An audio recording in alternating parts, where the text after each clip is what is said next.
this place. Amazing, it's so fun. The Campaign for Innovation was a really exciting concept, come to over a lot of planning and a lot of thinking about what our visitors needed, what they needed for accessibility, what they needed to be able to explore the universe, what they needed to be able to find in the museum, and all the exciting things that we can do. And we really found a few opportunities to be able to say, oh my gosh, we really need to do something big. We have to make a lot of changes in order to serve our visitors better. The treasure's that way! That way! We needed to transform the museum to become more interactive with the new technologies that were being developed. Whoa. We wanted to improve our capabilities of providing the assistance in teaching STEM education. In order to do that, we needed additional capital. What does this do when I spin this? We're creating exhibits that are inclusive of the entire community. And so we want people to be able to see themselves in those exhibits. We really want to create a meaningful and inspirational experience for everyone. There it goes, here it comes. We worked with representatives from Autism Up, from Mary Cariola, and from the Haudenosaunee community. How do we engage these communities? What are the experiences that will speak to those communities, that will speak to those experiences? And how do we make sure that everyone feels welcomed and everyone feels represented? When you need the Ozobot to do a trick, you'll switch to a color. These classrooms are really meant to be flexible. So all of our seating is movable and modular. We can create smaller groups. We can create individual settings.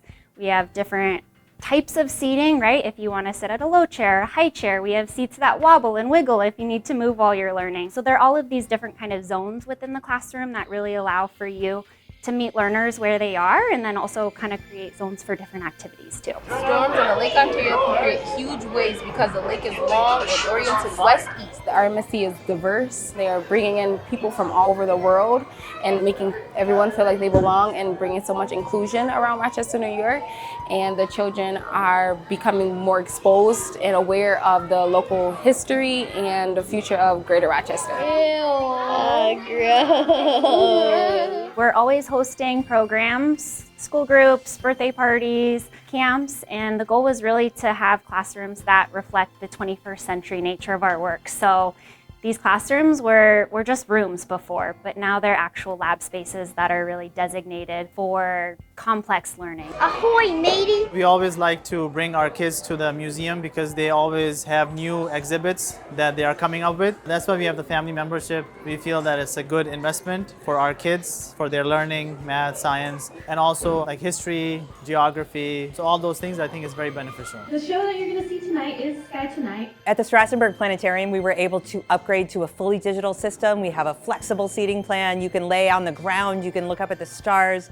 The capabilities of that system have become incredible. I'm getting the parachutes. In the Same Sky exhibit process, we partnered with 4 Indigenous knowledge keepers to tell stories from their cultural traditions around sky watching. We're really honored that they wanted to share this intergenerational knowledge from their own cultures with the public. For the planetarium, it was really founded on the opportunity to receive the Gambit from the National Reconnaissance Office. When we were able to get that on long-term loan, then we started to think about what's the story we want to tell with that. At the Cumming Nature Center, this campaign for innovation has allowed us to really increase accessibility in a major way by adding an elevator so that you can go between the first and the second floor, which was something that was doable but not easy to do. So we really increased accessibility there.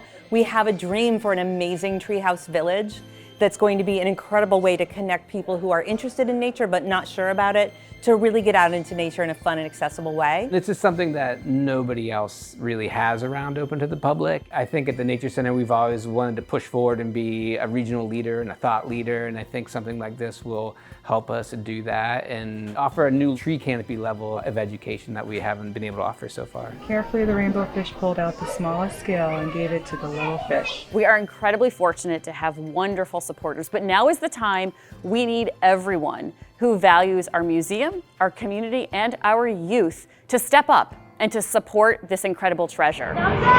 The RMSC has a wonderful opportunity ahead of us. We now need everyone's support to close this capital campaign so that the RMSC can continue to inspire a better future for all through curiosity, exploration, and participation in science, culture, and the natural world.